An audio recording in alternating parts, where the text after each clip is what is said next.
All right. Good morning, everybody. Thank you for joining us for a very important webinar on wood smoke. We've called it Clearing the Air, and I think this is going to be really important for a lot of people, not just who are joining us on this webinar, but right across our beautiful province. To start things off, of course, I want to acknowledge that I myself, as well as the office of the BC Lung Foundation, is on the unceded and traditional territories of the Musqueam, Squamish, and Tsleil-Waututh Nation. And I think this is important because on these territories, it really is our responsibility to really understand that relationship between the environment and our health. This is going to be an important topic about what we discussed today.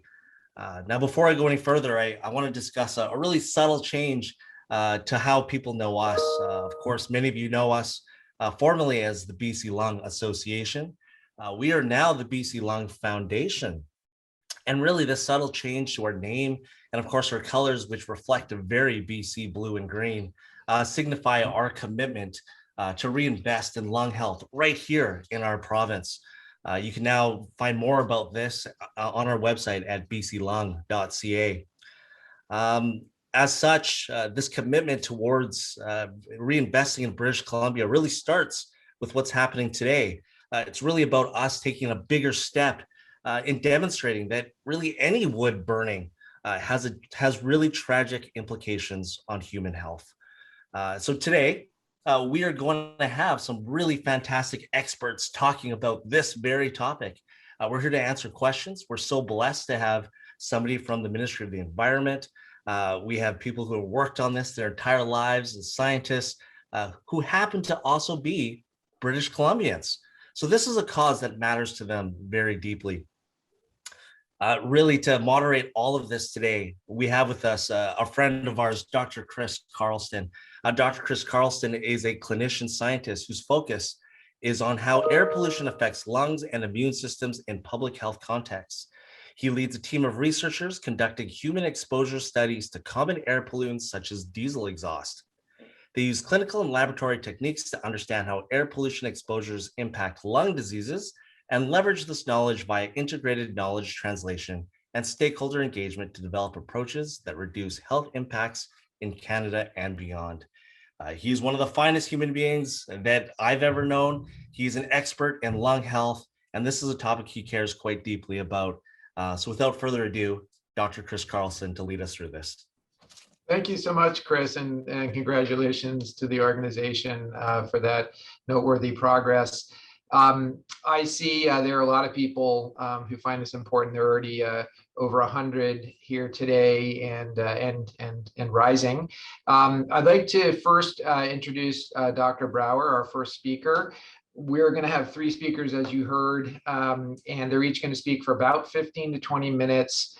And then we'll take questions as a whole that I'll moderate after the three speakers. So first amongst them is Dr. Brower, Michael Brower, a professor at the School of Population and Public Health at the University of British Columbia. He's a principal research scientist and affiliate professor as well at the Institute for Health Metrics and Evaluation at the University of Washington, just down across the border, part of Cascadia.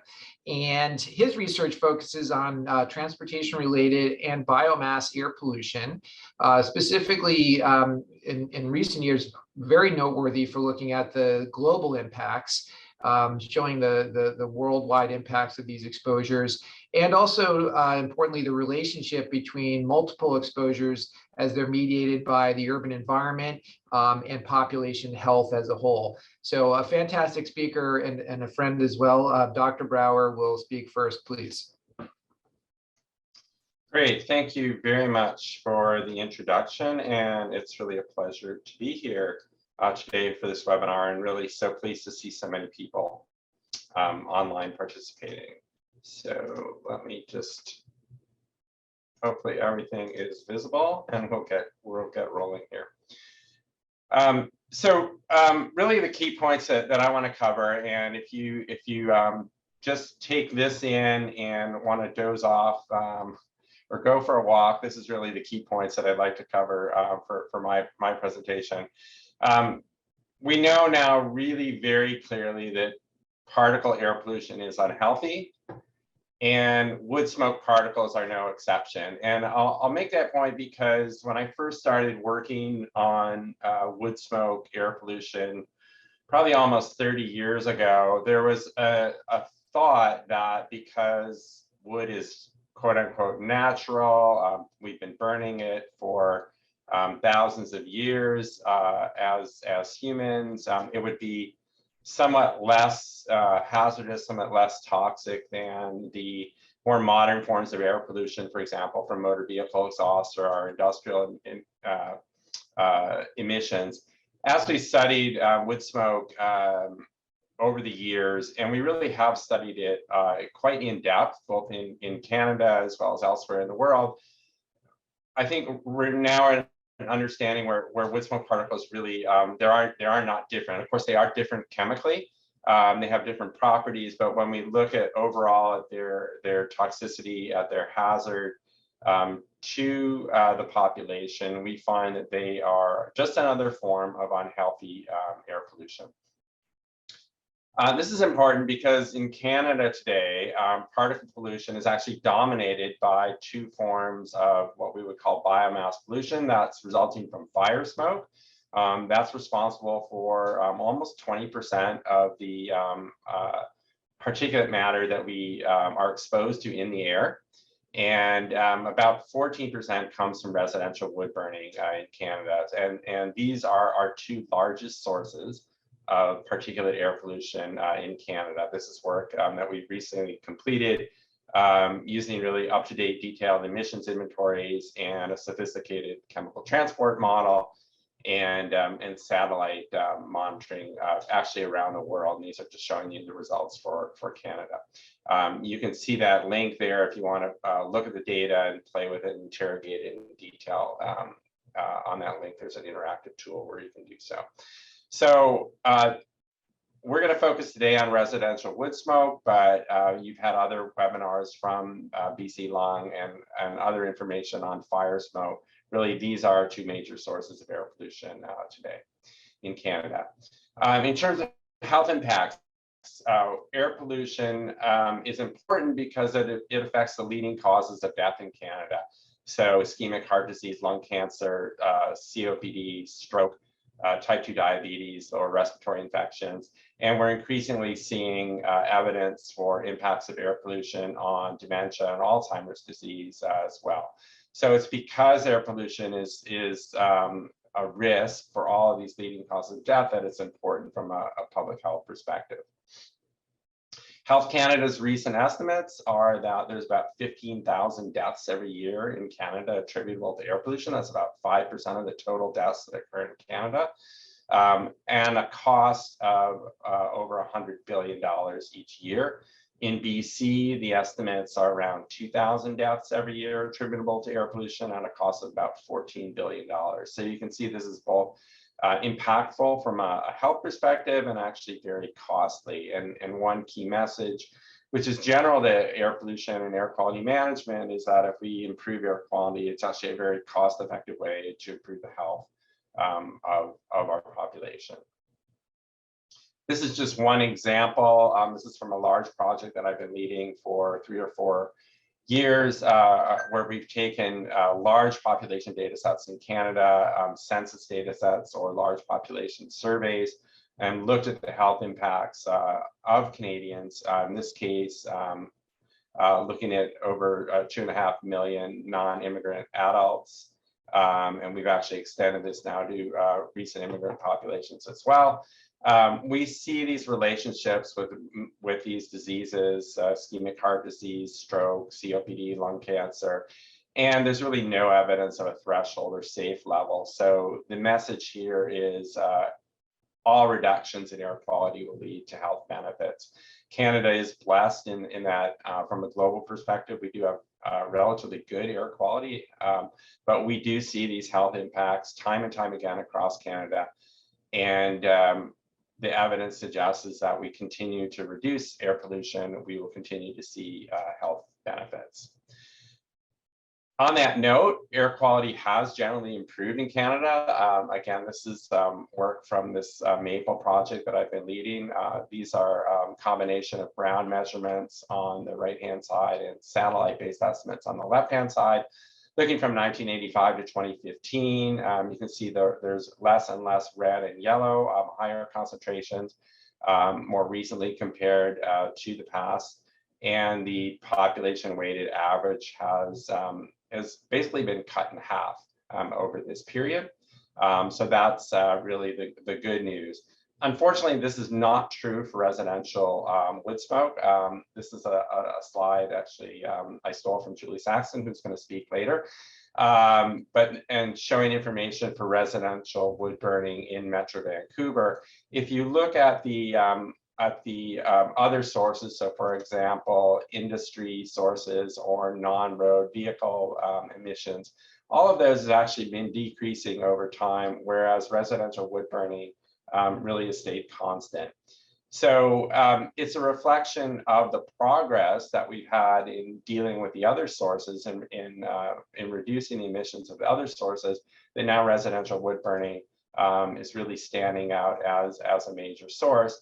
And if you think about all our improvements in air quality management, our technical improvements in terms of vehicle emissions, vehicle engines, and then compare that to a fireplace today or a wood stove today is really not very different from a fireplace that was in use 200 years ago.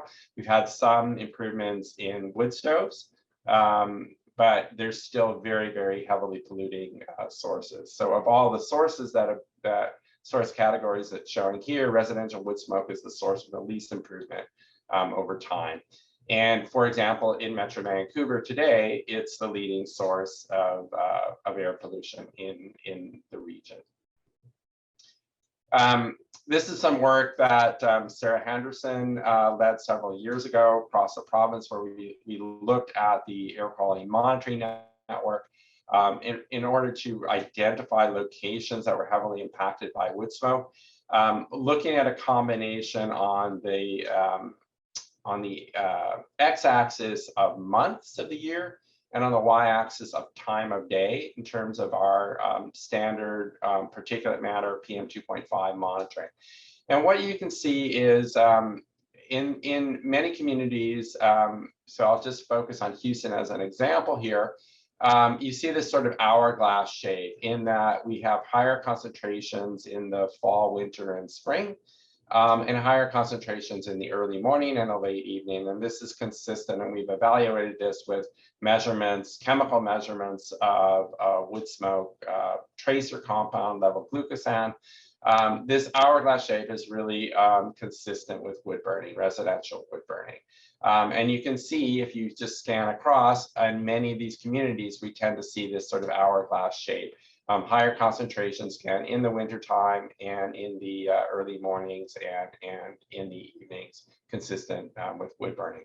So this is one tool that we have to rank communities across the province in terms of the contributions of residential wood burning to their overall air quality. Then we've also, over the years, done a lot of mobile monitoring of wood smoke in many of our smaller communities. And we're probably the leaders in the world in doing this detailed kind of mobile monitoring. We've monitored many of our really very small communities throughout the province. This is just one project that we did several years ago, which was a citizen science approach where we developed an actual methodology and this where we could actually have community members drive routes, collect measurements, actually upload it in a data master that would then produce maps of pollution levels and how they vary over locations within their communities.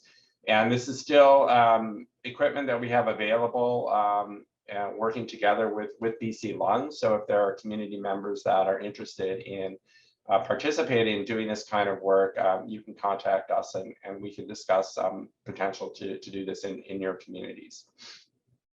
So what we know from that, we're actually now able to link that kind of information with health information. So I'll just show you some examples of some studies that we've conducted in BC. This is a study that was actually done in collaboration with Health Canada several years ago, looking across 4 different regions of the province. What we found was that on cold days and days with the highest wood smoke contributions to particulate matter, there is a 19% increased risk of heart attacks in members of populations. And you can see in the figure here, this is a relationship between particulate matter levels and the risk of a heart attack. And we see this sort of increase in relationship, higher levels of air pollution, higher risk of heart attack among community members. We've done a series of studies in Metro Vancouver based on a detailed mobile monitoring campaign that we did, and link that to a number of different measures of health. We see in areas with higher wood burning, there's a 15% increase in babies born at low birth weight. In those same areas, a 15% increase in hospitalization for chronic obstructive pulmonary disease. A 30% increase in young children having middle ear infections, and an 8% increase in bronchiolitis, which is quite a serious lung infection that occurs, especially in children under the age of 2. And I'll come back to the link between wood smoke and respiratory infections in a minute, because this is increasingly important when we think about the context of the COVID pandemic that we're in the middle of.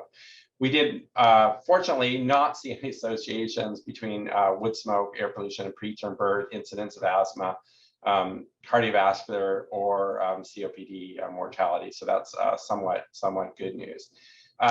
So just coming back to wood smoke and respiratory infections, we actually have both strong mechanistic evidence as well as epidemiologic evidence that we have for a number of years that wood smoke, in fact, wood smoke in particular, seems to be a risk factor for respiratory infections, pneumonia especially.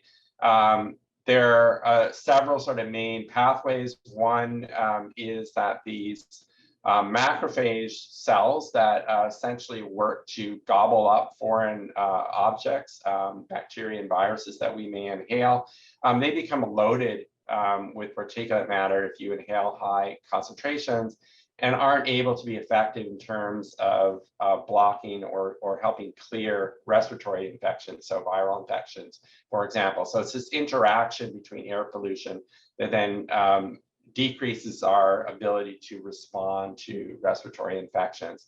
Other mechanisms are that in our airways, we have these ciliated cells, so these cells that have hair-like features on them that can trap inhaled viral particles, for example, sweep them up in our mucus and we can swallow them.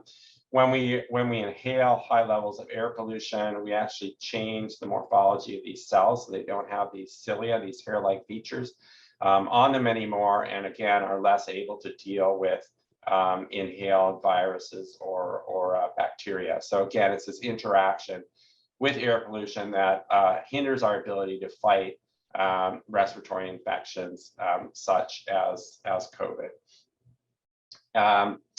This is another a recent study, and I think it's noteworthy of pointing this out.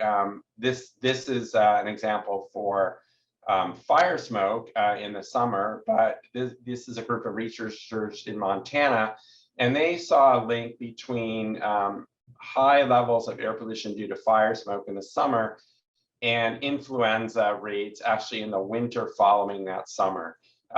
So you can think now about 4 to 6 month gap between exposure and the infection that may be occurring. And they saw this relationship when they compiled a number of years of data. I think this is really an important study because it talks not just about co-exposures, let's say, to a respiratory infection and air pollution that are occurring at the same time, which you actually know, we know that interaction, but this is now suggesting an interaction that occurs and can extend now for several months. So again, exposure to, in this case, fire smoke leads to increased risk of developing a more severe infection many months down the road.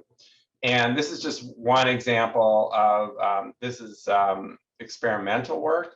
So done in human nasal epithelial cells, so not, this is an epidemiologic observational work, but showing links between exposure to wood smoke particulate matter and gene expression in relation to ability to respond to COVID, and suggesting that there again is an interaction that affects the immune response to a COVID infection. So this has not been peer reviewed, it's just a preprint, but again, consistent with what we've seen epidemiologically for other respiratory infections. This is some evidence for COVID specifically. And just to wrap up, I just want to give you two examples of studies where wood smoke air pollution has been reduced and seeing improvements in health as a result of those improvements. This is a study that many of you may have heard about. It's was done now nearly 10 years ago, where there was a large wood stove exchange in Libby, Montana. 95% of the wood stoves were exchanged. I'll point out the new stoves were still relatively high emitters, still quite high levels of air pollution in this community. They did see, though, a 30% reduction in winter time levels of particulate matter, and that was linked to a decrease in the amount of childhood wheeze, reports of itchy eyes, sore throat, and again, many of these infections, so decreases in cold, bronchitis, flu, and throat infections. They also looked at school absenteeism and found some associations, but things were really inconsistent. And another similar kind of a study done in Tasmania, in communities there, completely replacing wood stoves with electricity. There was about a 40% reduction in wintertime levels of particulate matter.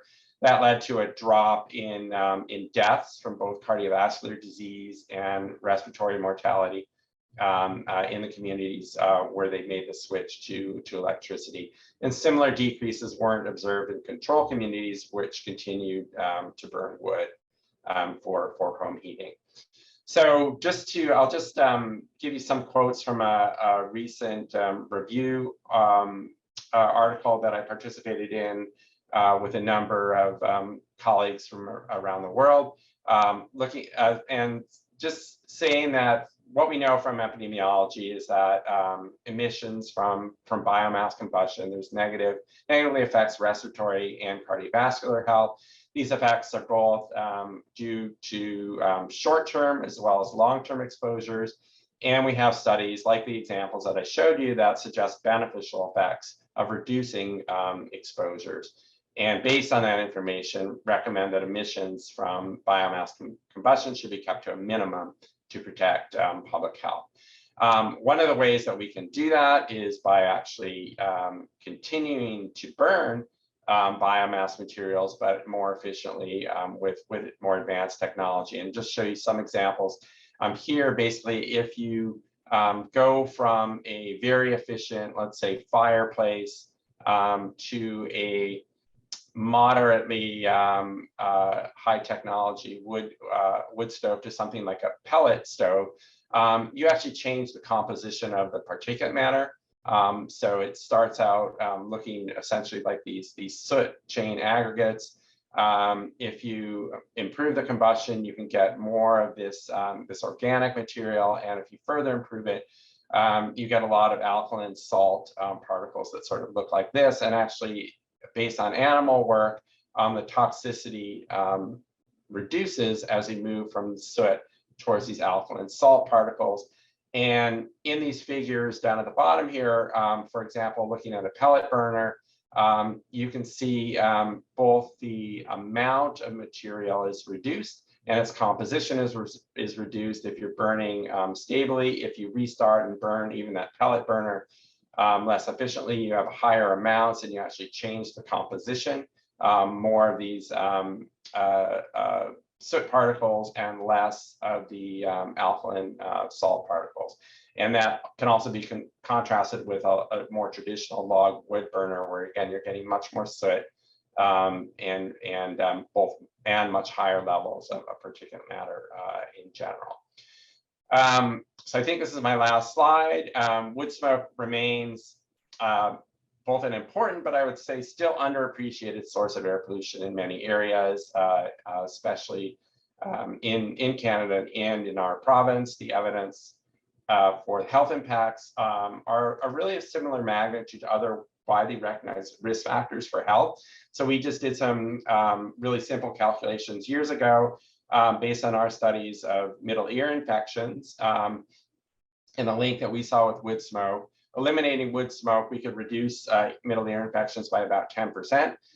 That's actually greater than eliminating all secondhand smoke exposure or maternal smoking during pregnancy, which is also linked to middle ear infections, and greater than actually the pneumococcal vaccine that is now widely distributed.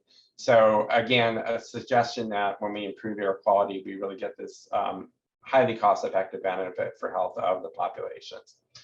So I will stop there, and I think we're going to move right on to the next speaker, and we'll take questions actually at the end of all the presentations. So thank you. That is correct. Thank you so much. I'll say briefly that, you know, even the colon cancer, some people think is linked to air pollution because we actually take a lot of these particles into our gut. Not only into our lungs, in fact, by some estimates, more into our gut than our lungs. But moving on, really a pleasure to have Marcus here, Dr. Kellerhals, another UBC link, having his diploma here in meteorology and his master's.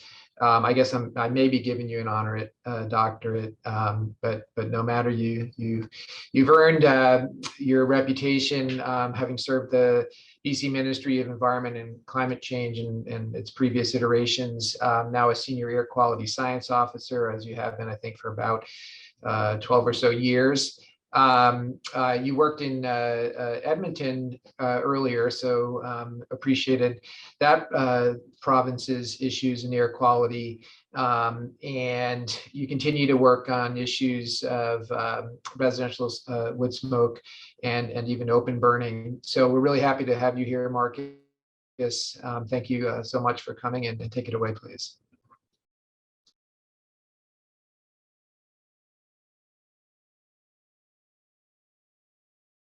You might be still muted, but you're probably just getting, and we can probably, I don't know if I have that. I might even have the ability to unmute you, but if not, I think Ben does. Don't see that I actually have that. Let's see. Oh, I may. Hello, can you hear me now? Ah, perfect. Yes, Yeah. yes. And are you seeing my screen? Screen looks good. If you go into the full sort of presenter mode, keep trying, and I'll tell you when you hit it right. That's not quite the right view yet.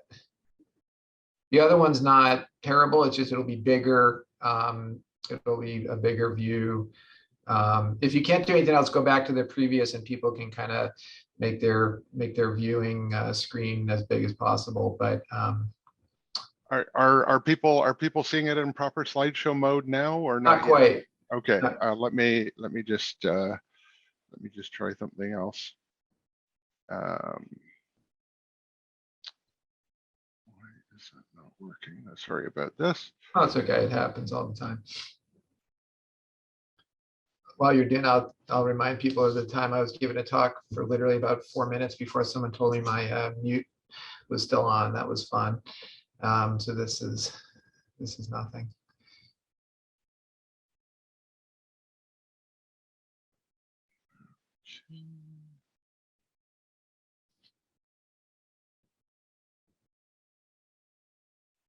Yeah, starting over is good. It's always hard to troubleshoot from a distance, but if you get the first thing you did, that'll definitely I think suffice.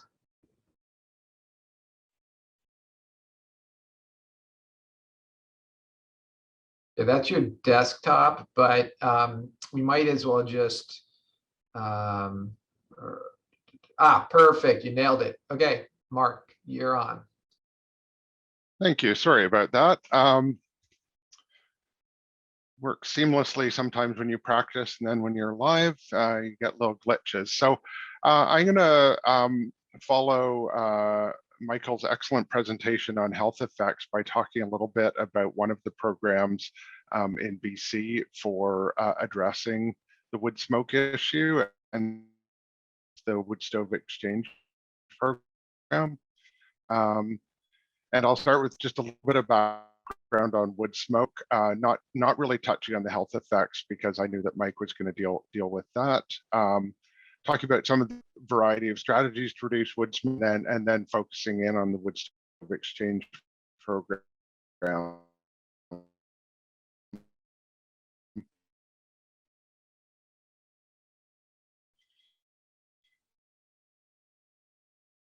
Wood smoke is the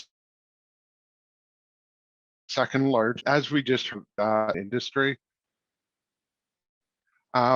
Within communities, within certain communities, wood smoke is actually the most influential pollution source.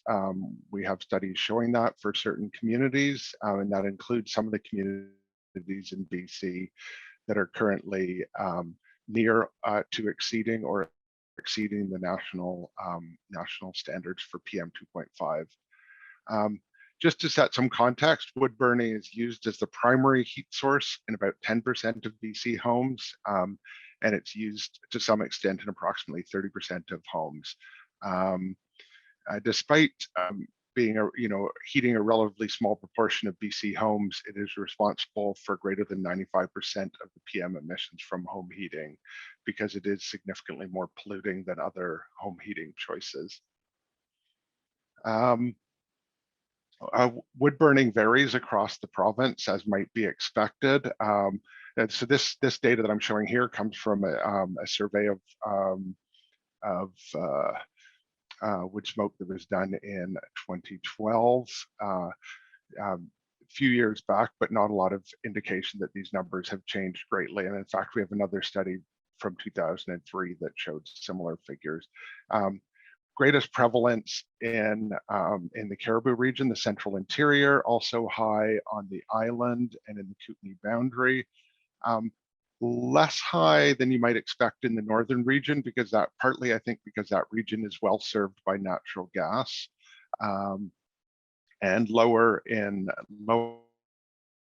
some urban areas such as the Okanagan and the South Coast region.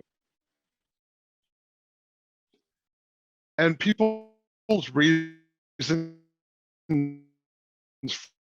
for it helps to have burn wood and how people burn wood. So our last survey asked quite a few behavioral questions,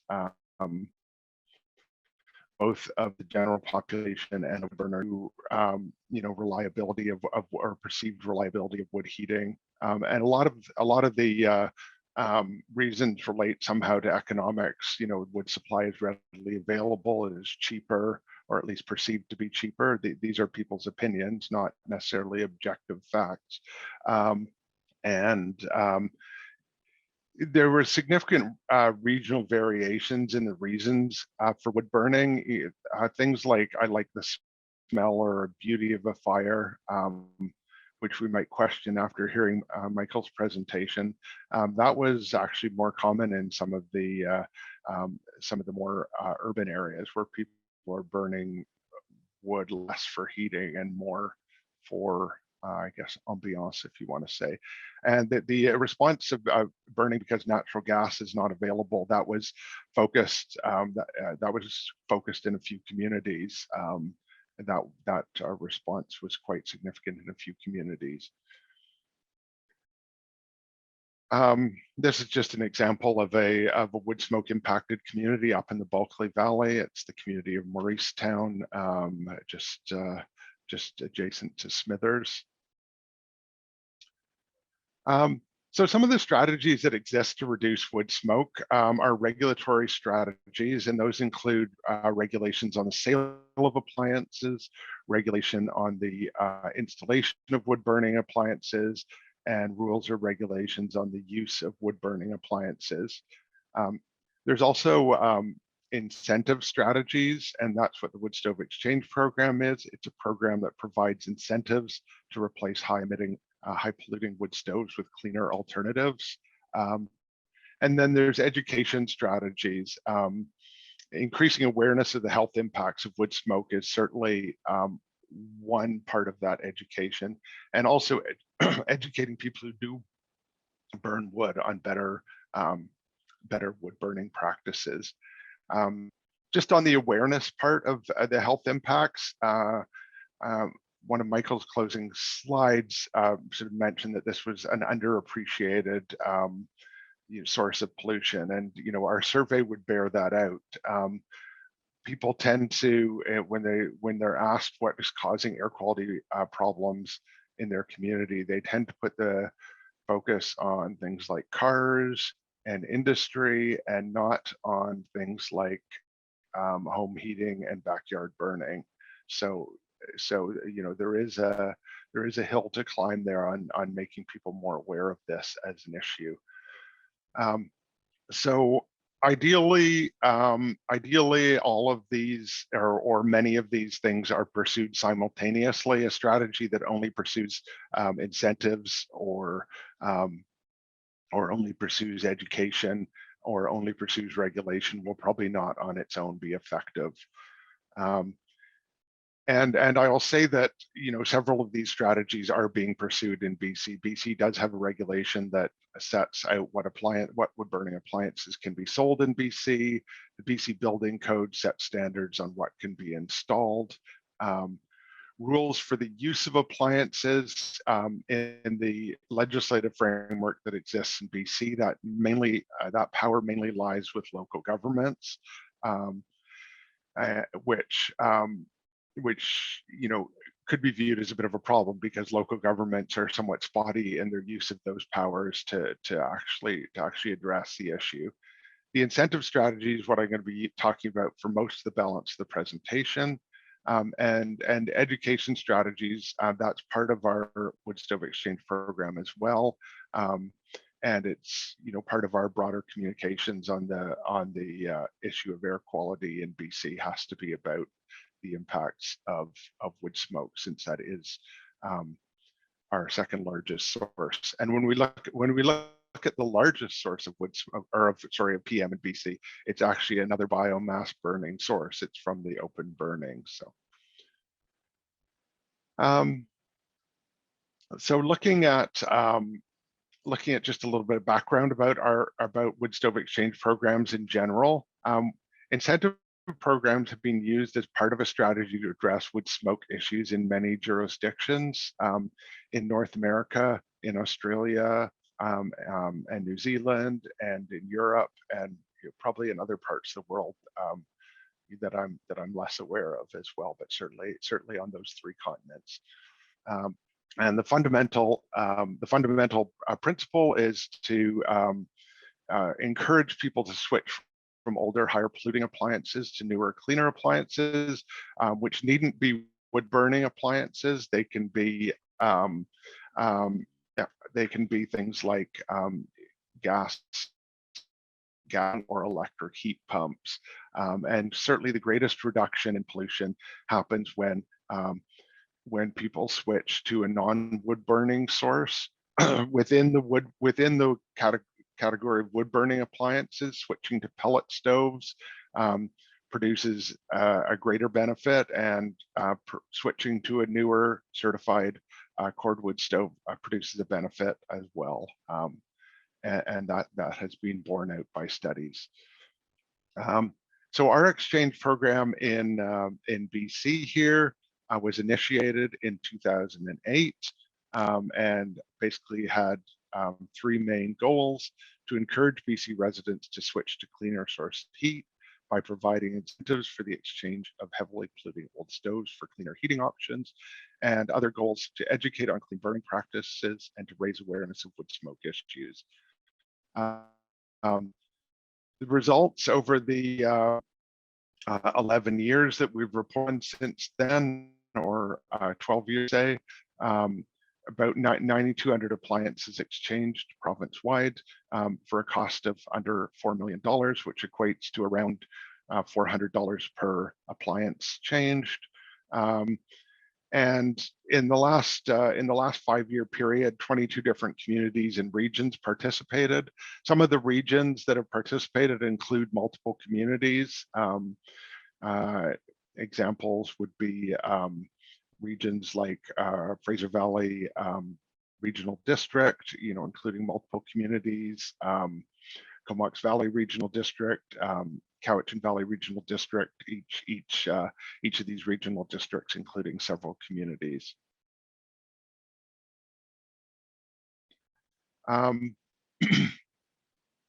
BC Lung has been a key program partner with the province since the inception of the Wood Stove Exchange program.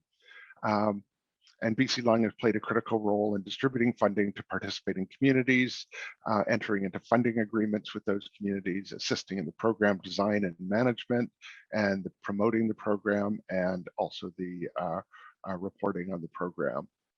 The programs are actually run and delivered by local governments or community groups, not centrally by the province. So the province and BC Lung set overall standards, but communities have considerable flexibility and autonomy to deliver the program within that. And communities apply annually for funding to BC Lung and the province, and report to BC Lung and the province at the end of the year. So how the program operates, the province and BC Lung set some of the basic program requirements that are non-negotiable. There has to be a system in place to verify destruction or recycling of the old appliances.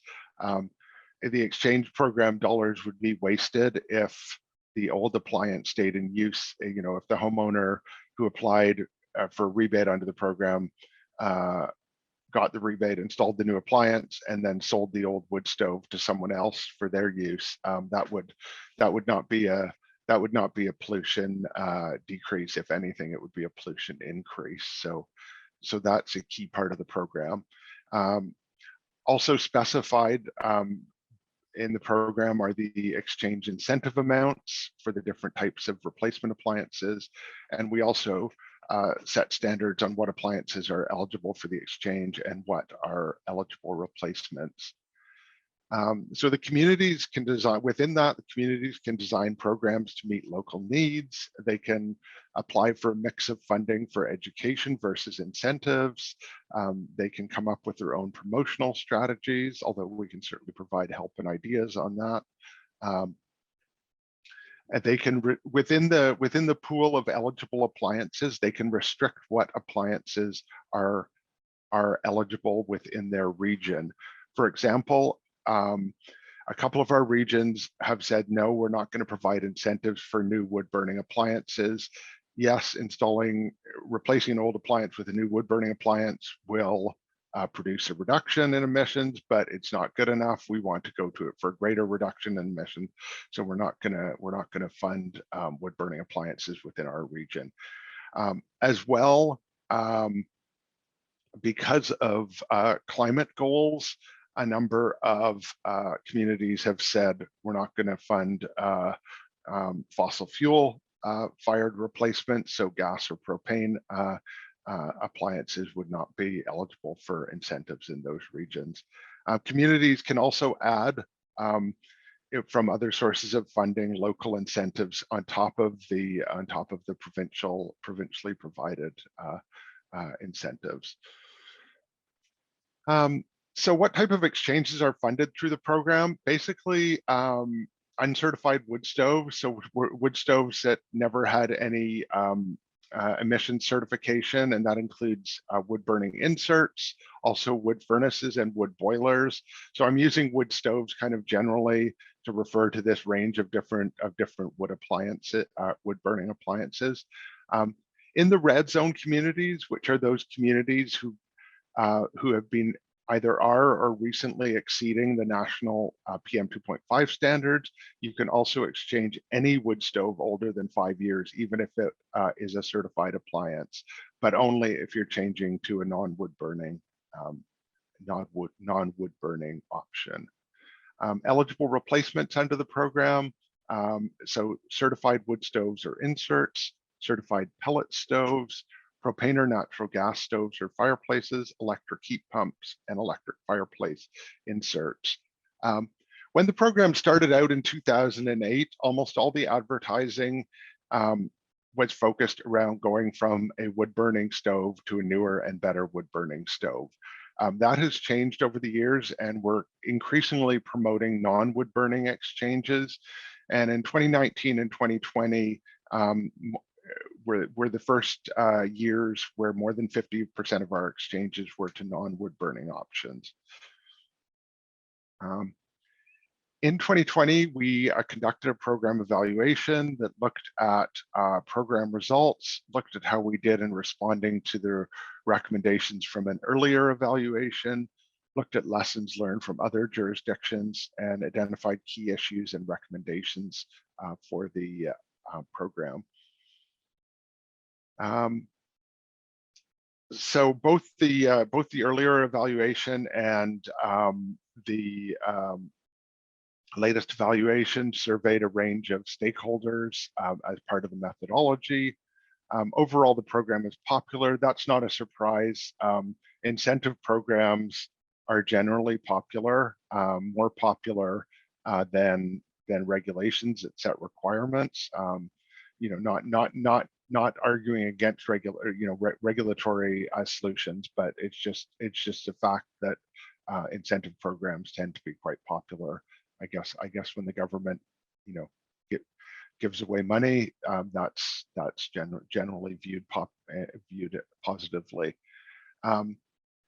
So similar but larger scale programs in the U.S. And elsewhere have documented air quality improvements. The one example that Michael showed there from Libby, Montana, changed out virtually every wood stove in the community. We have never reached that level of penetration in BC. However, there is evidence of air quality improvement in several participating communities. It's difficult to attribute that solely to the wood stove exchange program because of other changes. Typically, when communities get involved in the wood stove exchange program, it's because they're concerned about air quality, and they make other changes in the same time frame, like passing burning bylaws that, you know, eliminate or control backyard burning, perhaps a wood stove bylaw, things like that. In addition, other sources, you know, permit requirements for industrial sources have been tightened over the years, and additionally, sources like transportation have also become cleaner over the year. You know, nevertheless, in one area in northern BC where a detailed study happened, and where the wood stove exchange program has been active for quite a few years, there was seen to be a reduction in the contribution of residential wood combustion to air pollution, and the reductions were observed in communities with the most stoves exchanged. This study went on to note that the levels, you know, as Michael noted in his slide, that the levels of PM2.5 remaining in those communities were still quite high. So it was improvement, but it wasn't elimination of the problem. Some key issues that were identified with the program is the incentives may no longer be enough to essentially the problem being that, you know, if you have a certain incentive level, after some period of time, all the people that are willing to make an exchange at that incentive level will be exhausted. That pool of people will have been exhausted. The accessibility of the program to First Nations, and also the accessibility of the program to low-income residents, was identified as an issue. Concerned with the EPA's wood heater certification program, which I'll discuss a little bit in a few seconds, were also identified as a concern, and also the consistency of the incentives with the Clean BC program, which people have probably heard of. The Clean BC program is focused on reducing greenhouse gas emissions and will provide all sorts of incentives for various changes you can make to your home, that including changes to your heating system that will reduce greenhouse gases. And the Clean BC program has basically been promoting electrification and the use of heat pumps as a major greenhouse gas reduction initiative. And so we want to make sure our incentives are harmonized with that. The evaluation report provided 13 recommendations in 4 key areas, which were incentives and the eligibility of appliances, the accessibility of the program, suggestions for education and outreach, and some better information gathering to support the program in the future. I will say one thing about this evaluation report. It hasn't been released on our website yet, but we're working towards releasing it. If you want to, I'll show at the end a way that you can sign up to receive air quality updates from the ministry, and then you'll be notified when that report is released. The earlier evaluation report, the 2015 evaluation report, is already on our website.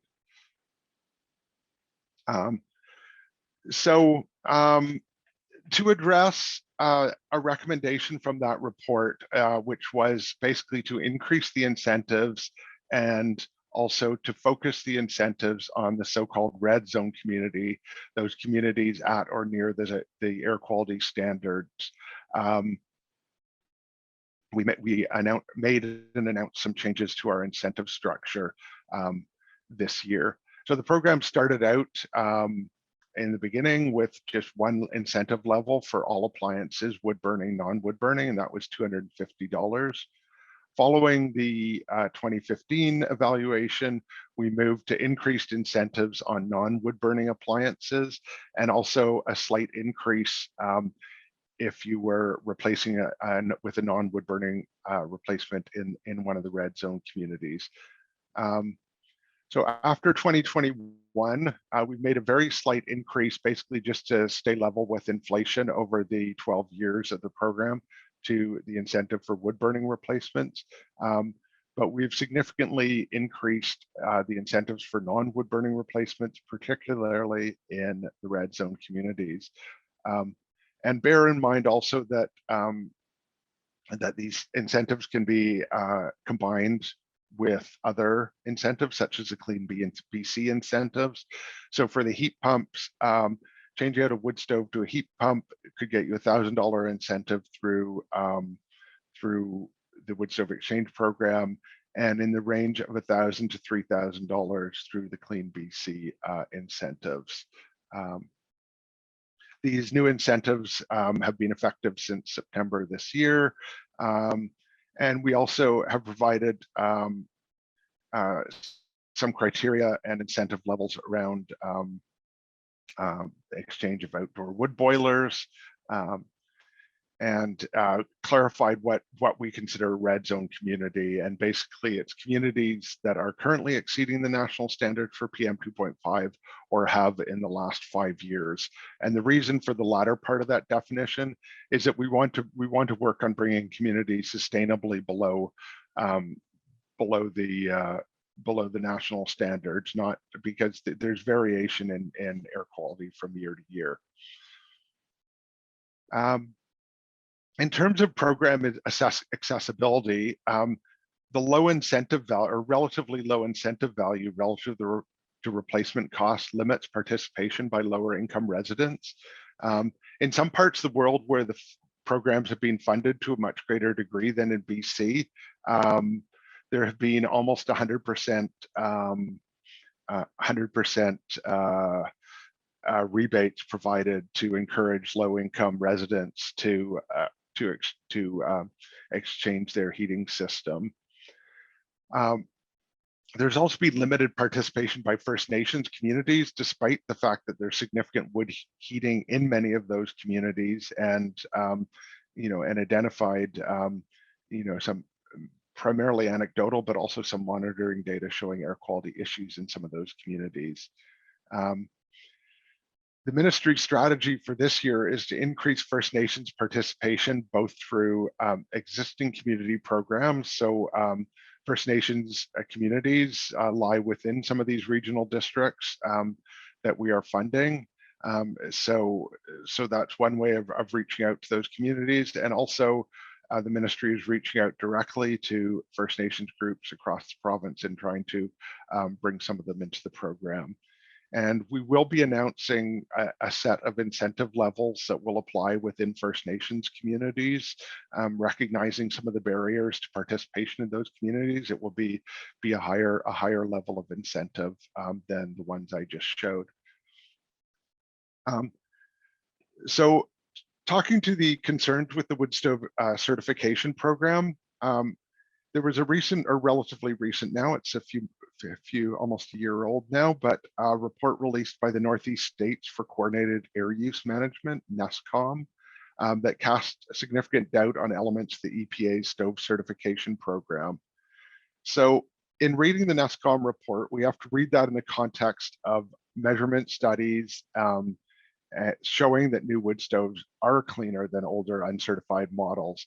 So the issues that the NESCOM report identified do not disprove that newer stoves are cleaner, but what it does show is that there's some significant gaps and loopholes in the EPA certification process, and that a number of new stoves may be getting certified without being as clean as they are supposed to be to qualify under the EPA's new source performance standards. So the province has communicated with the EPA about this report and about the EPA's response to the report. The EPA is not brushing this report under the carpet at all. They are responding quite seriously to the report, auditing some of their programs. So we are going to be following what happens in response to that report, basically. And depending on the response and further information, the wood stove exchange program, it's certainly an option that's on the table, that we could further restrict the eligibility of wood burning appliances under the program. But that decision has not been made yet. So just some final thoughts. There has been some encouraging progress in some communities where the wood stove exchange program has been part of the response, but wood smoke remains a big challenge in a number of BC communities. And the wood stove exchange program has evolved in its 12 years quite significantly in terms of the messaging around what appliances are the preferred choice, for instance, in the incentive level, and the program will continue to evolve in response to feedback we receive, program evaluations, changes in technology, and other writing that we're a government agency in response to the political priorities of the government of the day. So that's all I have to say. And as per Mike's presentation, where I believe we're holding on to questions till after the next presentation, and I believe Julie Saxton from Metro Vancouver will be presenting next. Thank you. That is entirely correct. Thank you, Mark. So great to have the perspective of someone like you, not only with your history, but also having brought it all up to date with the latest in evolution that you just discussed. So yes, I will now introduce Dr. Julie Saxton. She's with Metro Vancouver. So we're seeing Mike's perspective, Mark from the BC wide perspective, and then Julie from Metro Vancouver. And of course, these individuals and others all work together over years very harmoniously and effectively and productively to protect all of our health. So it's great having this kind of trio of perspectives. Julie had, and Mike already alluded to some of the data she produced, an example of interaction there amongst many others over the years. She's led numerous air quality management projects over more than a decade, in particular with Metro Van's residential indoor wood burning emissions regulation, which is a complex project, as you can imagine. She had actually previously worked for BC Ministry of Environment before the name change. And that was a suite of air quality related measures that affect our region. She, I think, I know she has a PhD from Cambridge. I don't know if she's from the UK originally, but also has a history in chemistry, which is of course really important to all of this. So thank you so much, Julie. I'm really intrigued by the green light on that house there.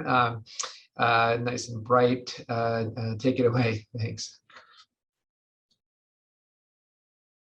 Still muted though. Sorry, Julie. There we go. Thank you so much. Today, I'll be talking about Metro Vancouver's initiatives to reduce exposure to wood smoke from residential indoor wood burning.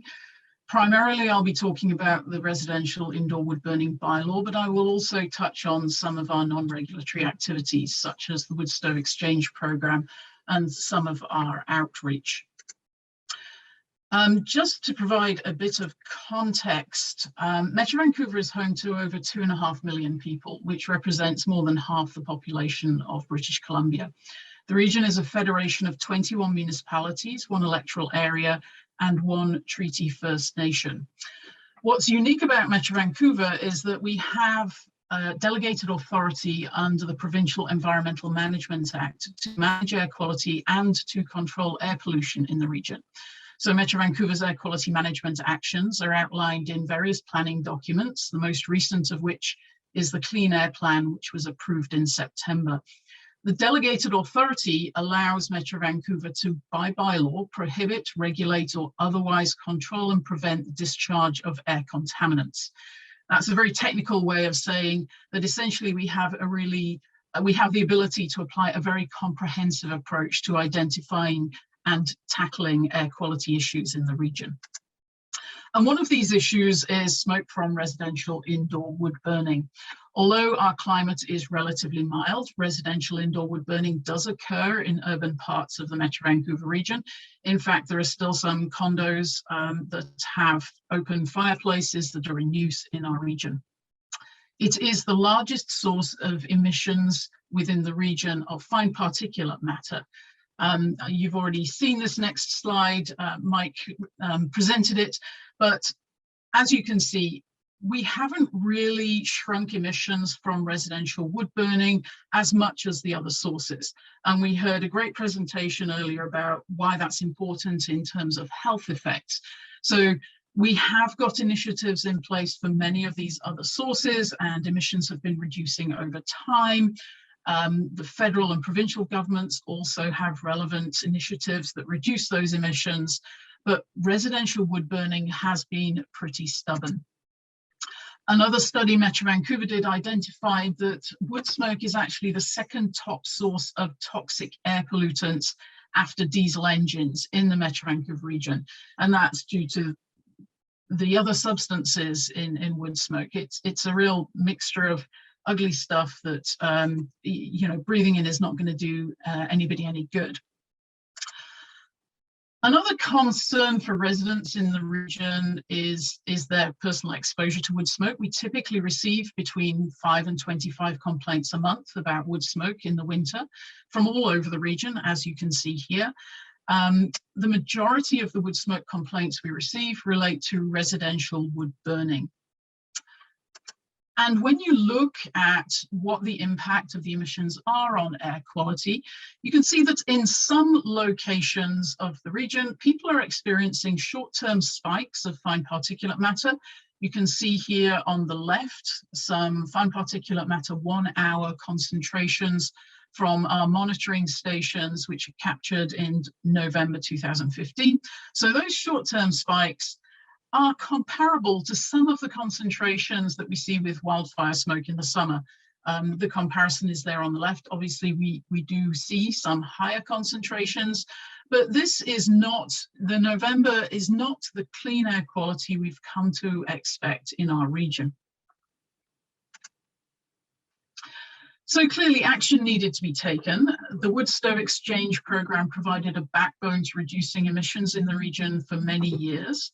It reduces wood smoke emissions by providing rebates to accelerate the replacement of uncertified wood burning appliances with units that are more energy efficient and meet more stringent emission standards. And by far, the majority of the exchanges that have taken place in the Metro Vancouver region have been wood to gas, although we are looking at ways to encouraging more transitions to electric heating through that program. The number of exchanges that have occurred since we started offering the program in 2009 is 900, which has had the effect of reducing the emissions of fine particulate matter in the region by more than 18 tons. But just to take your mind back to that chart where I showed the emissions, our estimate for total emissions of fine particulate matter from residential indoor wood burning in the Metro Vancouver region is of the region of 1,300 tons. So there's still quite some way to go. However, we are grateful for the funding that we receive from the provincial government. We've received around $423,000, which has enabled us to complete those more than 900 exchanges and reduce PM through the transition to cleaner appliances. So in addition to reducing emissions by having those cleaner appliances in use, we also promote cleaner burning practices and try to ensure people have a greater understanding of the links between wood smoke, air quality, and health. And for that, we have in the past, pre-COVID times, offered wood heat workshops, and we provide lots of information through our website and social media. I'll talk a little bit more about our outreach towards the end of this. And Marcus alluded to the amounts. The highest amounts available through Metro Vancouver's wood stove exchange program are for electric heat pumps. And then as you go to the other appliances, the incentive amounts are lower. So rebates are limited. They're issued to qualifying residents on a first come, first served basis. So really, there is a need to try and make sure we have other initiatives in place to try and reduce emissions from this source. However, if anybody is interested in learning more about Metro Vancouver's wood stove exchange program, you can look for information on our website. Just type in wood stove exchange onto the metrovancouver.org search box. So it's made a dent in the impacts from emissions from residential wood burning, but we did need a regulatory intervention, particularly important given the higher population density and the number of people exposed in the Metro Vancouver region. A Metro Vancouver bylaw to reduce emissions from residential indoor wood burning was adopted in March 2020. The goal of this bylaw wasn't to prohibit the use and enjoyment of wood burning appliances, but to establish an appropriate emission standard to improve air quality as a health benefit to residents. It phases in requirements to reduce emissions over the next few years, and with population exposure in mind, it applies differing requirements in urban and rural areas. And this we've defined in the bylaw as within or outside the urban containment boundary. That's just a little bit jargony, but for anybody familiar with the Metro Vancouver region, you'll recognize that the kind of browny orange colored areas that are within the urban containment boundary are typically the sort of urban locations you are probably thinking of when you think of Metro Vancouver. So we have introduced more stringent requirements that will come into effect within the urban containment boundary. We have taken a comprehensive approach, recognizing that reducing emissions needs not just clean appliances, but people have to use best burning practices in order to make sure that that appliance is operating correctly and having the emissions reductions we intend. We also introduced seasonal restrictions, and eventually there will be restrictions on the use of appliances, specifically in those more urban areas. We have implemented, or we are implementing, a registration system for eligible appliances, and then recognizing that for some users, the alternatives are not readily available to them. So for people who have low income, or for people who have no other source of heat, there are allowances within the regulatory requirements. And also during emergencies, a power outage lasting more than 3 hours, as we've seen recently, if people can't get deliveries of their fuel, then those kind of emergencies allow wood-burning appliances to continue to be used. So I mentioned the phasing in. This is really to give people time to make the changes that are necessary. There are costs associated with making some of these changes for people who don't necessarily have compliant devices. So we started with the adoption of the bylaw of best burning practices. This is something that everybody can do. This year we introduced seasonal restrictions, and that limits the use of appliances between May 15th and September 15th. Essentially, it's a prohibition unless certain conditions are met. Starting next year, there'll be requirements to register eligible appliances if you're within the urban areas, the urban containment boundary, and there'll be requirements to submit a declaration that you are using best burning practices. And then once we get to 2015, the use restrictions start. So best burning practices is something that everybody can use, and under the bylaw, everybody is required to use whenever they're using a residential indoor wood burning appliance. These best burning practices should be familiar to anybody who has looked at any of the information provided over the years by Metro Vancouver, the provincial government, the federal government, and others. And it links back to the information provided through the Wood Stove Exchange program and activities such as wood heat workshops. So using clean seasoned wood, not burning garbage, burning small hot fires, and ensuring that you're maintaining your appliance appropriately. So the emission control technology in these appliances has to be working effectively, and so it's really important to make sure that the system is working as intended. Also, in effect this year, although it's not in effect right now, we're outside the seasonal restriction period, but from May 15th to September 15th each year, burning is restricted. It's essentially prohibited with some exceptions. So people who have no other source of heat, who are in an off-grid residence outside the urban containment boundary, or people who are experiencing an emergency that limits their access to other sources of heat, can use their appliances. But typically, cooler weather can occur in the summer, but for people who have alternative heat sources, the idea is that they need to use those alternative heat sources if they need to heat their homes in the warmer season, the May 15th to September 15th period. And this bylaw is a fairly complex bylaw, and there are lots of people who fall under this bylaw. So our compliance this year has very much focused on education, making sure that people are aware of the bylaw and aware of the requirements and what they need to do. Starting next year, we have some more requirements for users of indoor wood burning appliances in the region. People will have to submit a declaration of compliance with best burning practices. Those best burning practices are defined in the bylaw. I did touch on them a couple of slides ago, and that is for all residents, whether you're in a rural area or an urban area. In addition, the people who are operating wood burning appliances within the urban containment boundary, so urban and suburban areas, will have to register eligible appliances. So those appliances that meet eligibility criteria and will be used after 2025 need to be registered.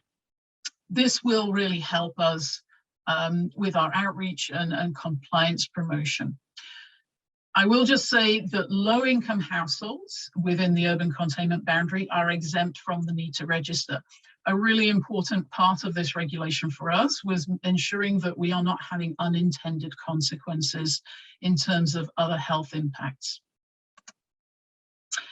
So I mentioned the appliance eligibility, and this is quite important.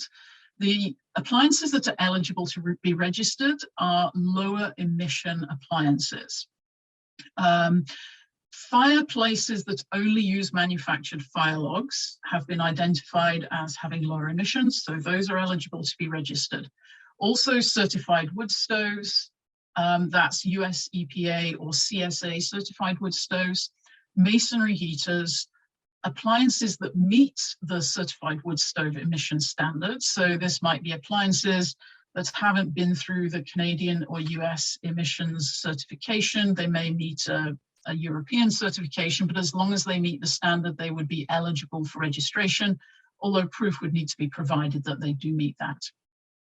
And also people who have no other source of heat in their residence will be allowed to register their appliance and indicate that this is their only source of heat. When we get to 2025, non-registered appliances within the urban area will not be allowed to be used, with the exception of low-income households. Those are the ones that don't have to register, and during emergencies. There are no use restrictions on appliances in the more rural areas outside the urban containment boundary. Typically, the population density is lower there, there's less risk of exposure, and there are fewer people, so fewer appliances. So this has really just scratched the surface of what the bylaw requires. It was a challenge to try and put something together that achieves our goals of reducing emissions and reducing exposure to emissions, while recognizing that there are some challenges facing some residents in the region in terms of what access they have to other sources of heat, in terms of income challenges, etc., etc. So a lot of the work that we've been doing since this bylaw was adopted was working on outreach and education. The social media component is really important. There is a great effort in creating videos, creating graphics to help people understand what the requirements are when they're happening, where they can find more information, how they can reach out to us if they've got questions. An example of this is a map of the urban containment boundary. I showed one on a slide earlier. It's just illustrated here in one of these photos. What we're working on is something that's a little more refined, where people can actually plug in an address to see whether or not they're inside or outside the urban containment boundary. We do receive a lot of questions about, am I inside or outside the urban containment boundary? Hard copy materials are still really important, things like wrap cards and door hangers. Obviously, due to the COVID situation, we haven't really been able to do as much in-person outreach as we were originally anticipating. But with wrap cards, we can send those out to municipalities, we can send those out to fire departments, the people who are closer to the population, the residents that need to comply with the requirements. We've also prepared print advertisements and published those in various newspapers, including advertisements in Mandarin and Punjabi, just to try and reach all of the people who may be affected by the regulatory requirements. Our website conveys a lot of information. It includes a sort of frequently asked question type information, just because we are hearing certain questions quite a lot, and in order to guide people to the information more effectively, we think this helps people identify, oh yeah, that's what I wanted to know about. So really trying to figure out how we can let people know what they need to do. Most people certainly want to comply, and they just need to know what they need to do to comply. And of course, email, we have got an email list, people sign up for notifications. We've been sending out information by email. As I mentioned, the ability to do things like open houses and workshops is pretty limited right now, but we do have staff on the ground. Metro Vancouver officers are often out and about and can provide information such as the rat cards or the door hangers if necessary. And we're looking at other tools that may be useful, online learning information, how we can develop those in a way that helps people understand what needs to be done. So that pretty much wraps up my presentation. It was a fairly quick waltz through, but I am happy to answer any questions you might have about that. Well, that's awesome, because as you can see, or if you haven't sort of done the math, it's a lot of questions coming through, about 20 plus a couple I have from different sources, and about exactly 40 minutes. So you can figure out it's about 2 minutes per question, which is not going to happen, in the sense that we're not going to be able to answer all 20 some, but we will do our best. And as I said, I tried to chip away at them, but I also wanted to pay attention to these fine talks. I'm going to give a couple notes about this before we get into the question and answers. I'm limiting this to actual questions, so comments are welcome, but I'm not going to address those, nor will the speakers, unless they just decide they really want to. But this is about questions, and we'll try to provide answers. We appreciate the enthusiasm, and again, over 100 people consistently, close to 150 at one time, is great. And I'm going to balance some of the submissions that have been coming through the Q&A with some that were sent separately, and try to give a little nod to the earlier questions, but also just kind of ones that sort of have common themes. And finally, if I think the question was answered sufficiently in the talk, which again, as you know, is recorded, I will skip those, because at least they're already addressed in the recording. So I want to start by asking kind of an interesting practical question. I was actually looking at some of the reports online to try to answer this, but I couldn't come up with it.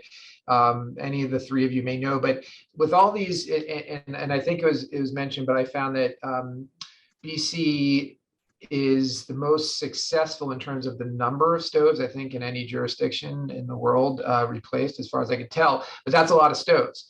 And someone asked what actually happens to the old ones, what I assume physically happens to the old ones. And I just couldn't find that information. So can anyone answer that?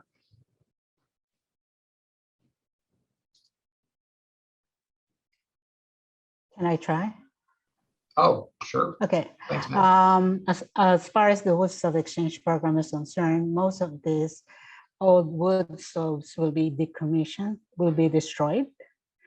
So there's no opportunity for these old wood stoves to be out in the market again or being recycled.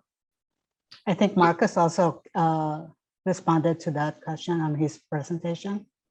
Marcus? Yeah, I mean, basically, there's a range of approaches, but the ideal approach is that the stove ends up the metal recycled through a scrap metal recycler in a verifiable way, and not be snuck out and sold on the secondary market or something like that. And so what Julie could probably comment on what happens in Metro Vancouver, but what happens in a number of regional districts is that as part of the exchange requirements, someone has to basically present a ticket from the regional waste transfer site showing that the stove was dropped off there. Yeah, I'll go. You were going to say something, Julie?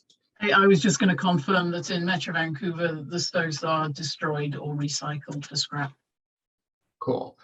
Okay, I want to get into an issue that is always a looming one, and I think it's just fair to the audience to get into this what I think is clearly a tricky issue, and that's that we've heard about the health effects associated with wood smoke, and I hope no one's going to really argue that exists.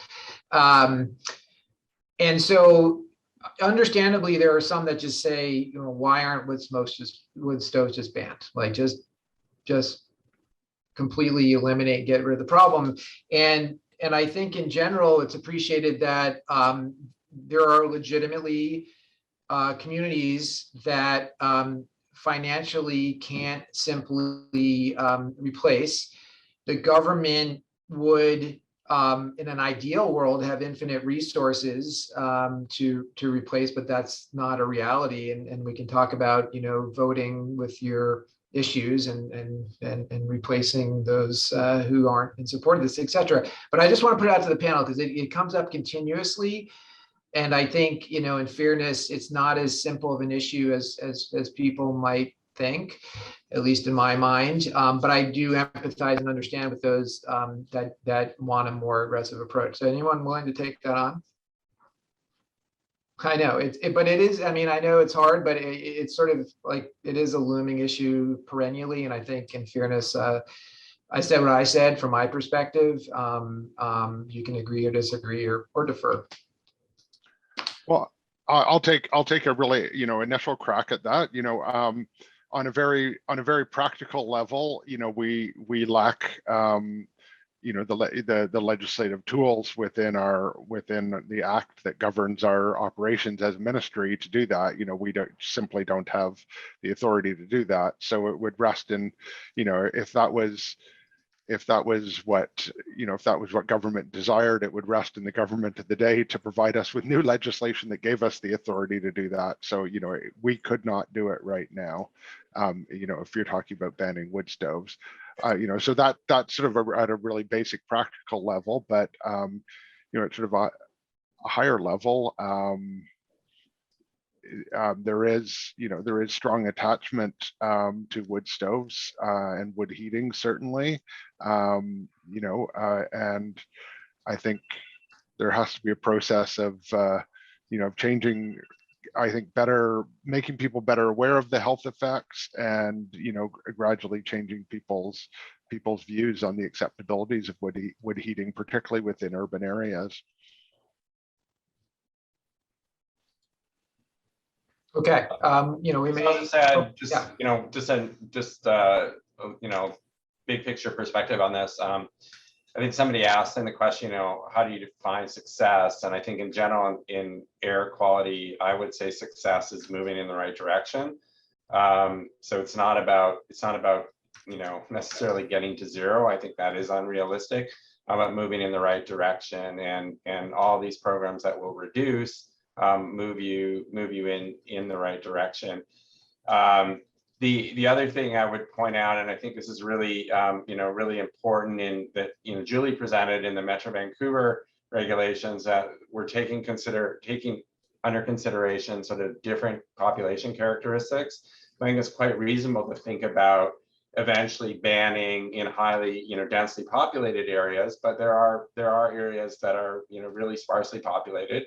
And then it's, it may just be actually you're polluting yourself, or it's not really contributing greatly to sort of population exposure. So that's another factor that I think has to be balanced in. And if I had to say, limited resources, I would apply limited resources towards more densely populated areas and reducing wood smoke emissions in those places, rather than just across the board, regardless of how many people are exposed. Cool. Again, we may end up. Men, were you going to say something? Just No. notice. No. Oh, no. Okay, cool. So maybe back to a little more straightforward and less, kind of complex question on a practical basis. Reporting of events that seem problematic. I assume it depends on the jurisdiction in terms of exactly who to report to. There was a question about how to know who to report to if there seems like an event that's, I don't know, unusual or worthy of reporting. Is that just jurisdiction by jurisdiction? Does anybody know? I'm talking about a smoke event, of course. Just to speak for Metro Vancouver, it's super important that people contact Metro Vancouver if they have concerns about air quality in the region.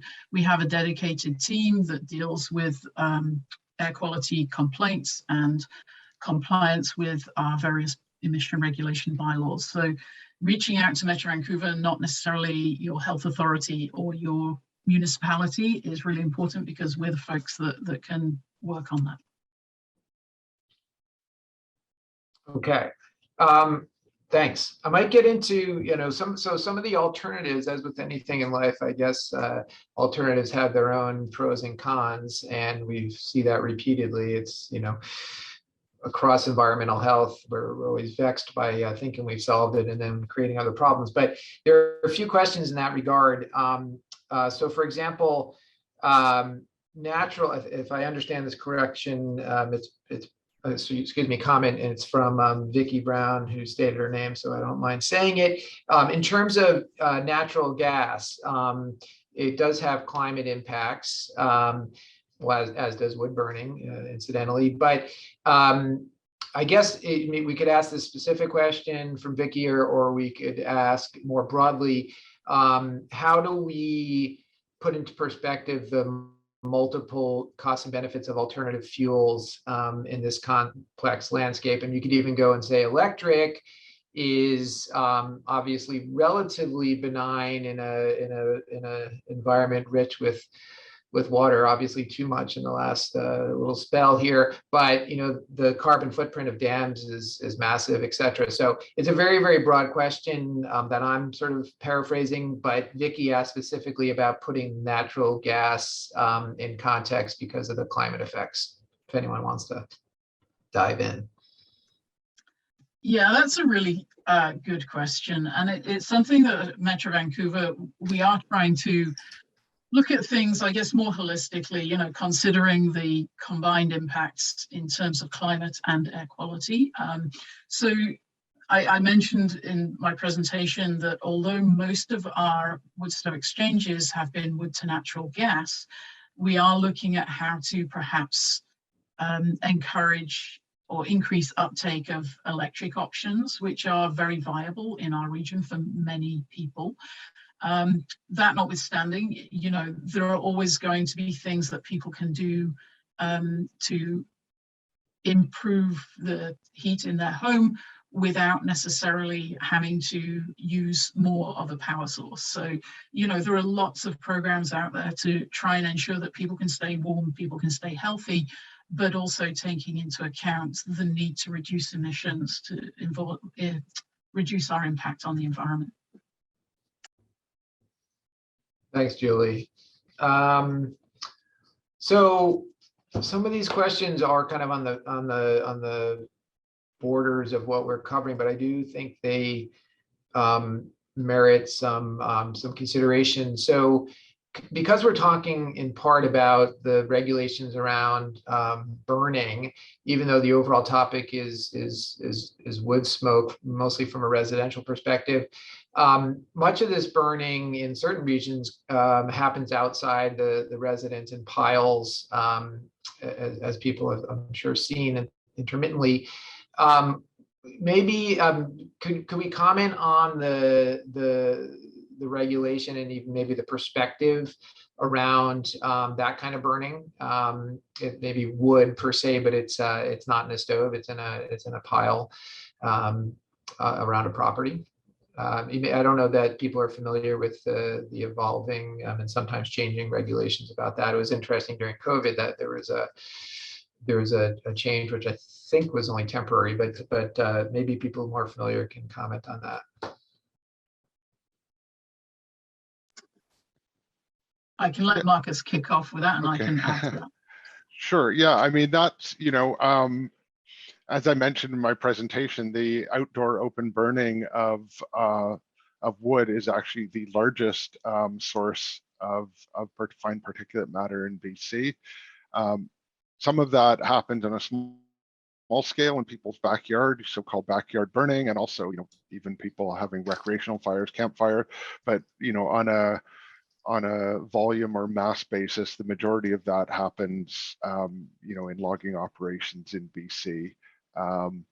We have a regulation that governs that burning, the sort of large scale burning, but fundamentally, from a climate perspective, not even talking from an air quality perspective, we have to move towards greatly reducing the amount of wood that's burnt in piles on cut blocks, and increasingly use that either to make wood products or for wood energy. Bringing a larger proportion of that biomass that's burnt out on logging cut blocks into cities and burning it in wood stoves is not the answer. That will take a high polluting activity that's out in more remote areas and bring it into urban areas. So that is not the answer. But to recover a greater proportion of that material for products and for advanced bioenergy will have air quality and climate benefits. In terms of the sort of more backyard burning campfires, that really falls under the municipal jurisdiction to regulate that. They have a lot of tools to regulate that, and a lot of sort of denser, more urban communities have just essentially you can't have a fire in the city, in your backyard or anywhere else. And just to add to that, from the Metro perspective, our regulatory authority does cover the disposal of waste by incineration or burning. So it scopes in backyard burns and other types of open burning. There is currently a requirement in Metro Vancouver to get authorization from Metro Vancouver for a pile burn. We are right now in the process of public engagement on proposals to transition some of that to a regulation that scopes in backyard burns. It excludes campfires, but it scopes in backyard burns in our proposals. So I would encourage anybody to take a look at Metro Vancouver's open air burning consultation. We have a discussion paper. And as part of that process, we certainly learned that many municipalities in our region do not allow open burning. There are some municipalities that allow it for specific purposes, and some that do allow open burning at certain times of year. The other piece of work that we've done to kind of support our work on the regulatory side is a study on agricultural open burning and the alternatives, and particularly the emissions arising from those alternatives. So that study was completed earlier this year. It looked specifically at agricultural open burning because that's probably the largest type of open air burning that's conducted in our region. And of the alternatives, we looked at the kind of CO2 equivalent, the GHG impact, as well as the air contaminant impact. And we did find that all of the alternatives had lower emissions implications than open burning. So certainly it's important to look at those alternatives to open air burning. It's a requirement under the provincial regulation, and it's certainly something we've proposed in our development of a regulation for the metro region. Okay.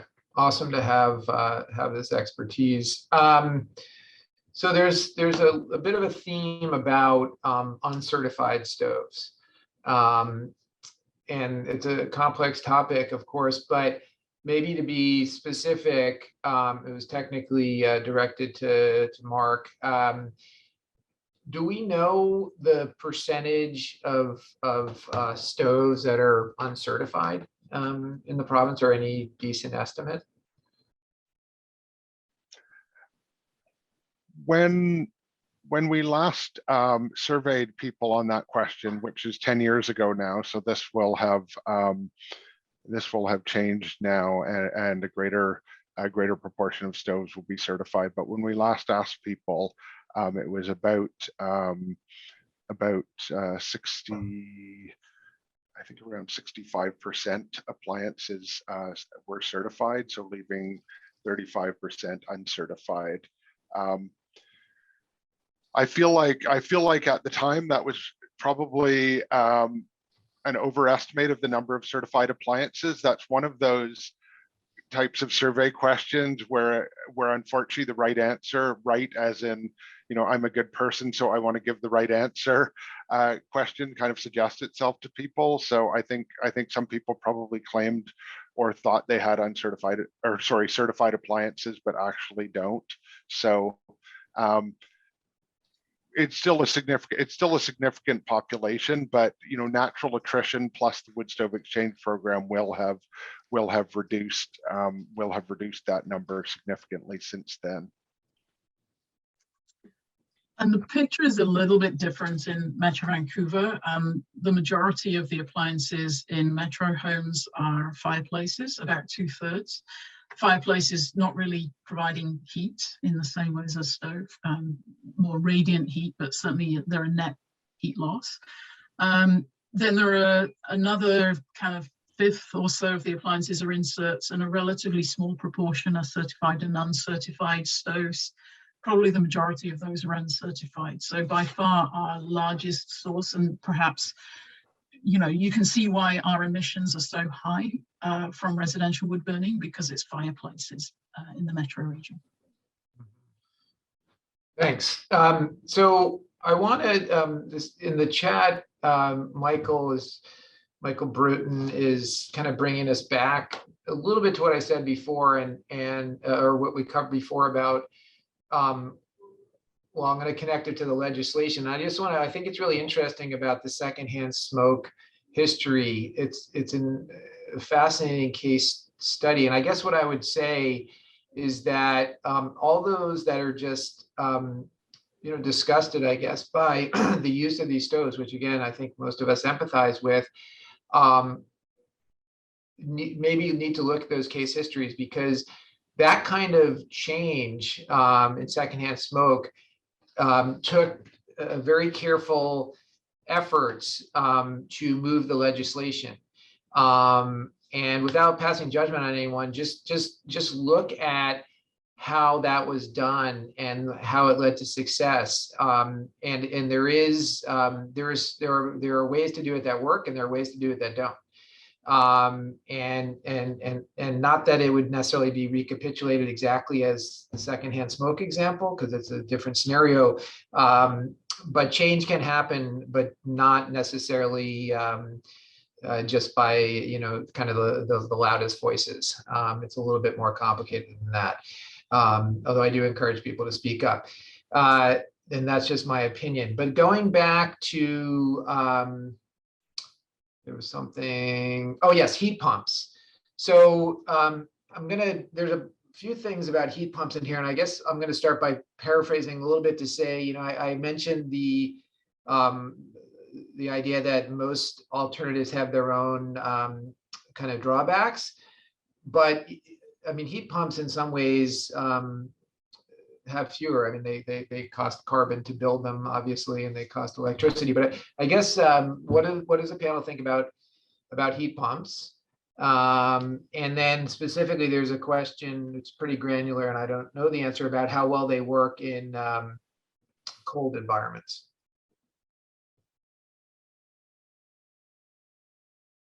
I'm happy to say a few words. I'll preface this by saying, I'm not a an HVAC expert, and I'm not providing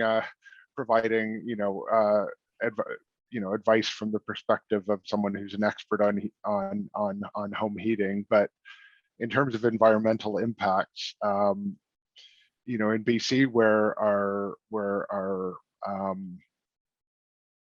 power is largely derived from renewable sources, a heat pump is a very efficient way to heat with electricity, double or triple the efficiency of simple resistance heating like baseboard heaters. And although there are environmental impacts to our electricity generation through the dams, the climate impacts and the air quality impacts of the choice to heat with electricity, there's essentially no local air quality or climate impacts, and even considering the upstream emissions, the air quality and climate impacts look quite good when compared with other heating sources. So, I think there's a reason that the government is favoring heat pumps through the Clean BC program. The drawbacks I hear about heat pumps are particularly from people that live in certain areas of the province, are about, the reliability of the electricity grid. People also complain about the price of electricity. And then there's also the fact that, as the climate, it's not that heat pumps don't work in colder climates, but as the climate gets colder and colder, you have to move to more advanced heat pumps. And eventually in the coldest climates, you have to move, rather than an air source heat pump, you have to move to a geothermal system, which is again more expensive. That said, that heat pumps are a great option over wide areas of the province. And I'll cut off there and let Julie or Mike weigh in. I'll just add, one thing just from the health perspective, as we saw throughout a lot of the province, we're also going to have to deal with extreme heat. So heat pumps also can provide cooling as well, which is something that increasingly we may have to deal with in the province. So from a long-term perspective, it's something that would probably be recommended in terms of technology. Julie, were you going to say something? I was just going to add that it's possible to kind of stack incentives. There is a cost associated with heat pumps that's higher than some of the other alternatives, but you get a rebate from the wood stove exchange program, and then if, say, hydro or the provincial government is off, or the federal government are offering other incentives. So it is possible to stack these and help with the cost. It just depends on whether the programs overlap. So that cost is a factor for some people, but they're great. I mean, in terms of the comfort they provide, yeah, a great solution. Thanks. I guess if people don't mind, one more editorial for me. I mean, all these questions are amazingly relevant, but I hope you're seeing over the years that BC Long and the individuals you're hearing here, and on years of various presentations and seminars, etc. I mean, this province, the academic community, the government, I personally have witnessed exceedingly serious commitment to the science and implementation of this. Nothing's perfect, but I'm from the US, and I've never seen a collective like this address things like this over years so persistently. So personally, I'm grateful, but obviously more work will need to be done.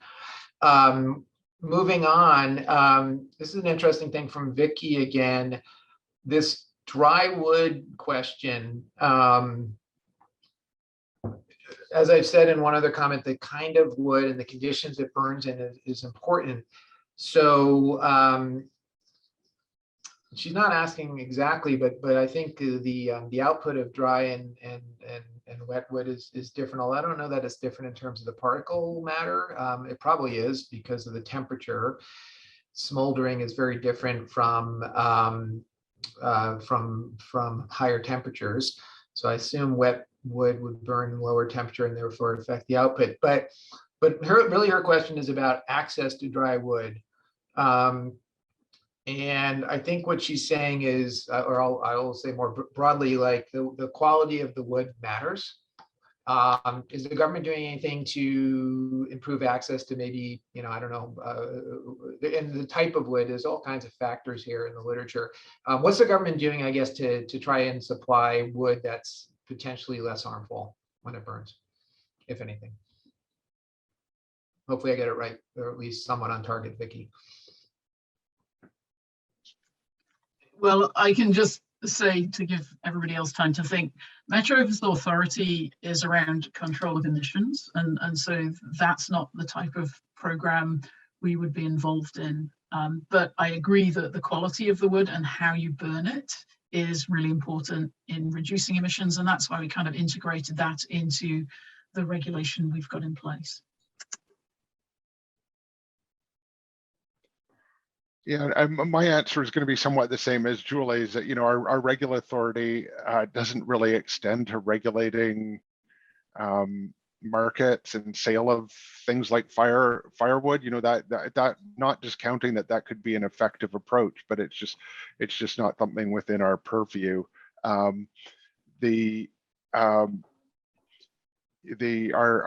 wood smoke, our wood stove regulation in the province does include a clause requiring the firewood that's burnt to be seasoned firewood, but extremely difficult, verging on impossible to enforce, because gathering evidence for it would essentially require getting a search warrant to go into someone's house, which just doesn't and can't happen that often. Marcus, there are several videos or educational materials that are available online through the Fraser Basin Council, through the Prince George Roundtable. So it's available on that site where it teaches them how to season their wood and how to stack them in order to make sure that the moisture content is within 20%. So I think that is a good resource to remember. Yeah. Hey, Chris. Yeah. Hey, Chris. Yeah, we have 10 minutes, I know, right? Yeah. Can I ask these two questions? Yeah. There are two questions on the chat line with regards to BC Lung. Whether BC Lung can provide clear guidelines for municipalities on how to license wood stoves and regulate no burn days when conditions require. My answer to that is BC Lung has no regulatory authority to dictate any burn days. This has to be done by the communities with the, I think, Ministry of Environment through the meteorologists, and to the BC Ministry of Forestry, right, Marcus? Can you add on to that? So sorry, I was just typing something in the chat and I missed the last part of that. It was that BC Lung doesn't have regulatory Yes. authority In licensing and declaring no burn days. Yes. So in terms, the province does have powers to limit burning that's outside burning. That's built into our open burning smoke control regulation, the regulation that controls outdoor burning. That regulatory authority doesn't apply to home heating, though. We can't use our existing legislative tools to say, on day, on tomorrow you can't use your wood stove because we have an air quality advisory in effect. That doesn't exist in our legislation. Mm-hmm. Thanks, guys. Okay, so again, this is sort of intersecting with the theme, although it's a bit on the fringes, but it's important. Mike Tunna is asking, I think primarily to Dr. Brower, but all of us probably have an opinion about citizens' roles, in particular in monitoring. So you mentioned citizen science, Mike, and I think it's important and it continues to emerge. Is there a recommendation for these communities in that regard, in terms of setting up monitors that could help above and beyond what's already being done to monitor? Tough to answer. I think that's really very community specific. I will point out we do a lot of monitoring in BC in our community, so I don't think we're really short of information. So I mentioned some of the mobile monitoring. I think again that sort of protocol, that equipment's available for communities to use, and they can contact us or BC Lung if there's interest in doing so. It does take time and effort, though. But I would add, more important, what's the purpose of monitoring? We know a lot. You don't need to monitor, necessarily just to identify that there's a concern with wood burning. I think this is well known within the community. So I think it's really up to the communities to really understand why they would want more monitoring before engaging in it. Yeah, so I think Marcus can also maybe add something from the province's perspective. But again, we monitor a lot in BC. There's not a lot of places that are not covered where people live. We have some really small communities with regular 24/7 air quality monitoring. Yeah, I'd agree with Mike. We do have quite a bit of monitoring already. Unfortunately, sometimes to motivate local action, it is influential to have local measurements, right? Even though we sort of already know the answer because of nearby measurements or observations, sometimes just putting those local measurements in a smaller community can help motivate action. So I wouldn't underestimate sometimes the benefits of additional monitoring. But fundamentally, we understand that a lot of communities in interior BC are impacted by wood smoke, and we can pretty much predict that before going into most of these communities with new monitoring. Mm-hmm. We have about technically less than 5 minutes left. Try to squeeze in a couple more things. I like, hearing these different questions about alternatives. So Doug is asking about insulation, and he's asking about essentially how much insulation helps. And I'm sure there's data out there, and you guys are welcome to mention what data you know about insulation benefiting, keeping warmth within the home. But I guess I'd ask on top of that, what are there incentives for improving the insulation of homes, or other government programs that would promote better insulation in the building code or what have you? I don't know. The Clean BC incentives that I spoke about that provide incentives for heat pumps, there's also significant incentives in there for things like upgrades to windows, upgrades to insulation, and other things that will improve the comfort and efficiency of a home. That said, it's still expensive undertaking these upgrades to a home. So but when people do that, they look at how long will it, I'm spending this much money to upgrade my house. How long will it take me to, earn that back in increased comfort or reduced power bills? Maybe the last question before we wrap up, and maybe it'll leave a couple minutes for any kind of closing comments by the panelists. But we're talking about BC. For those that wonder, well, can any of this been done on a federal level? I personally don't know the laws that would or wouldn't allow this to be addressed. Any of the suite of issues we've been talking about to be addressed at a federal level. Is there? Obviously we know the guidelines for air quality in general, the Canadian guidelines, but maybe more specific to the wood smoke issues we're talking about. Is there anything that could be done federally to help? If you guys know, just from your networks.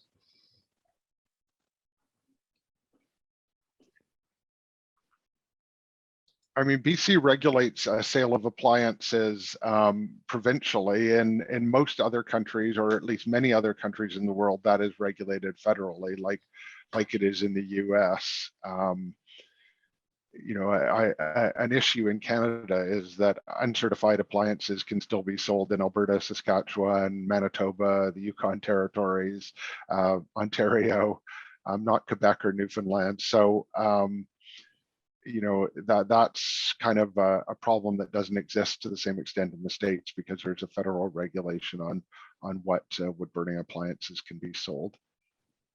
And I'll just add, from that perspective, the only benefit I think to BC would be if there was a federal regulation that was more strict than what we already have. So we have, amongst the strictest, well, the strictest in the country. So it's not really a benefit now, but in most environmental regulation is delegated provincially. Sale of appliances could be something that could be dealt with federally, which would deal with the sort of interprovincial issues. But there would really be no benefit to BC unless it was much stricter. Okay, so I personally think the exchange, no pun intended, I guess, here amongst us was fantastic. I really thank BC Long for organizing this in a way that allowed for this participation. We had over 100 people for essentially the whole time. And, you know, people that are on other longish type webinars, you usually see a huge drop off, and it wasn't the case here. So testament to the speakers.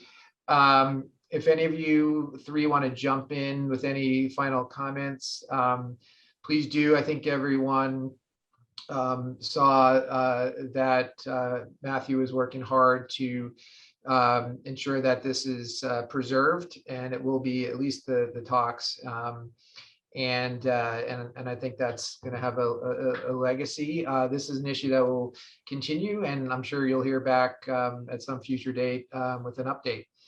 So thank you everyone for attending, and have a wonderful rest of your day. Bye. Thanks all. Yeah. Thanks, everyone. I'll be in touch.